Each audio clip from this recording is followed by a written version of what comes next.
All right, guys, another guitar update. So I have I'm going to reveal the pickups today, but also just give you a kind of an update where I'm at. I've run into a couple problems, a couple snares.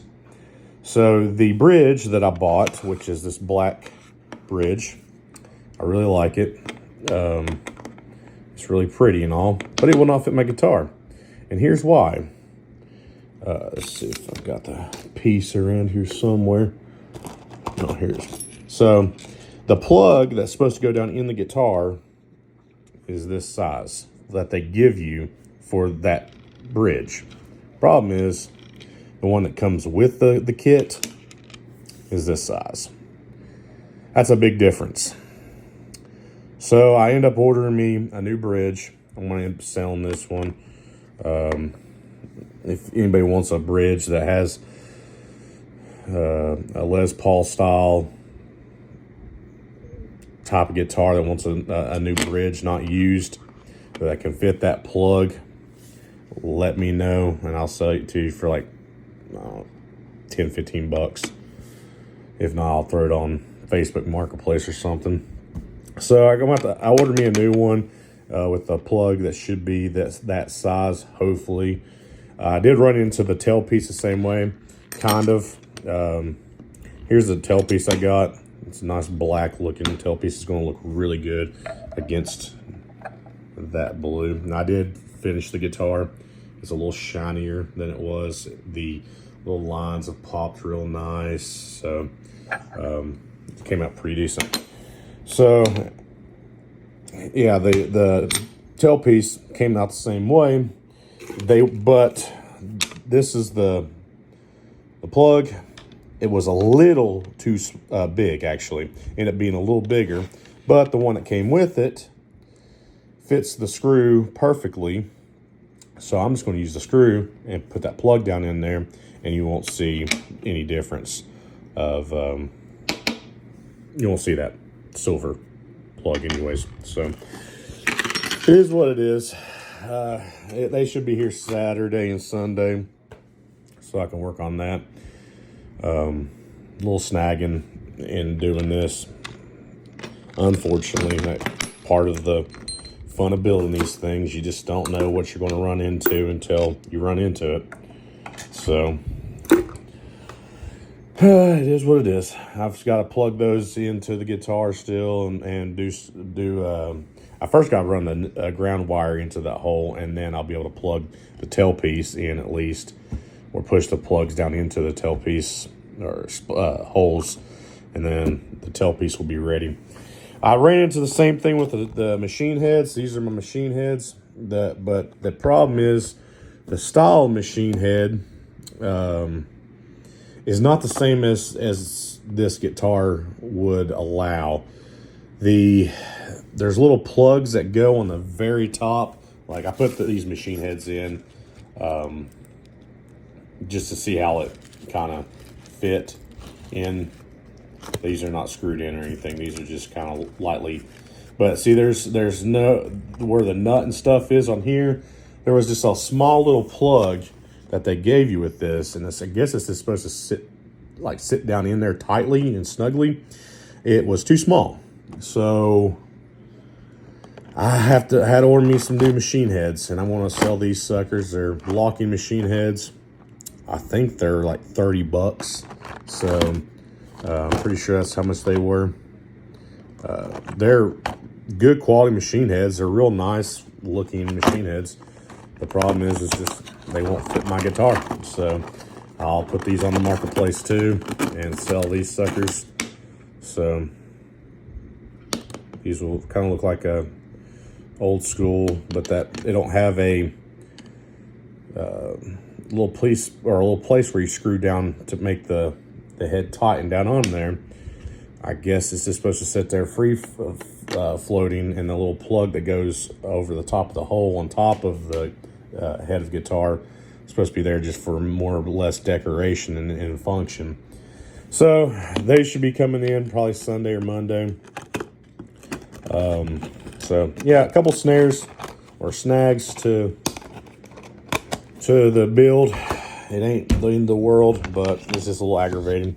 You kind of like with this guitar, I've noticed one step forward, two steps back. Same way with putting this whole thing on. The neck and stuff. Now, I have not wired anything, so if you see something that's on the guitar, it's just there for temporary. So it's not, but here's the finish of the guitar.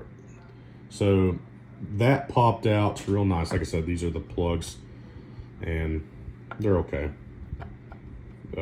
Going to fit right there, so you won't see these. These are just in there for temporary. And yes, the switch is there, but it's not tightened down. There's no wires ran or anything, but it came out pretty nice. Nice little finish to it. That quilted pattern came out real nice. I'm happy with it. So, and the neck is on now. As some of you may notice, I did run into that.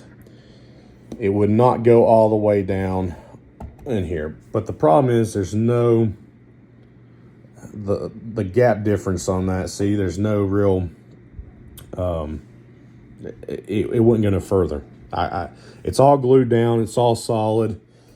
I mean it's on there good, but for some reason it would not go any further down on the thing. So there's a little bit of a gap right there. It's a little annoying, but there ain't much I can do about it now. It's glued tight down on the body of the guitar. So yeah, but yeah, it came out pretty nice. At least the finish did. The back it's got that look to it. You can see this junked up table because I'm using it as a workbench right now. All right, so without further ado, did anybody figure out what the pickups were going to be? I bet. I know a couple of y'all guessed that I've talked to, and one of y'all guessed on YouTube. Nobody had got it right that I talked to, but maybe you thought about it and maybe you came up with it. But let's see if you got it right. So here we go. I've already installed the plates that goes around it. So I've already installed that and put them on. That was a fun little experience. So as you can see, they're double humbuckers. But what are they? Seymour Duncan. So they are Seymour Duncans, but these are pearly gates. So if you don't know what a pearly gate humbucker set is, Billy Gibbons from ZZ Top had a guitar back in, I think it's in the 70s, I think, if I read that right. I think it even says on the back of this, or 1959 Les Paul that he had. And it was called the Pearly Gate, or Pearly Gates. That's what he ended up calling it. And it's modeled off of that tone that he had on that guitar. So this is what's going to go into the guitar. The Pearly Gates. It's going to have that nice Southern rock sound to it. I listened to these suckers like 50 million times on YouTube. I listened to about 100 different pickups that I could find. EMGs and Seymour Duncans and just the your run-of-the-mill pickups that like your Gibson I think they're called burst buckers or something like that. I listened to a lot of them, and these had a reasonable sound to them. They got a cool history, so that it's a ZZ Top style guitar or style pickup. So I thought that was kind of cool, and that's what's going to go into this guitar. I think it will have a nice sound to it, and I'm really looking forward to wiring that sucker up. So, yeah, the pickups are in, and that will be on a to-do list once I get some of this other stuff figured out. I am going to use the wiring harness that comes with it. They're okay. They're not the best quality, but as far as getting a wiring harness that I think that's going to work fairly well, because I've already ran into so many issues with sizes and stuff being different, I think I'm just going to go with this for right now until at least a little bit down the road. Maybe I'll switch it up. But right now, I'm just going to go with this. I'm kind of having to pick my battles with this guitar a little bit. So I hope you enjoyed the reveal of the humbuckers, And stay tuned for, I guess, a Saturday video. And I'll catch you next time. Let's get it.